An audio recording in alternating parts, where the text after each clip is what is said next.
Alright, so here it is. We got a 12 volt 2 amp power supply feeding this thing,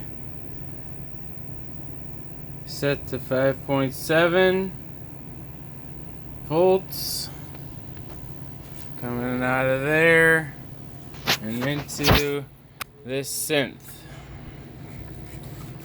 So I'll turn that on, and voila, it works.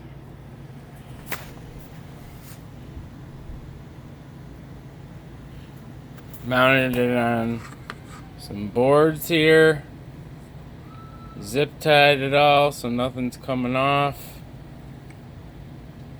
Put some standoffs underneath. I'll be able to screw it in under the bench someplace.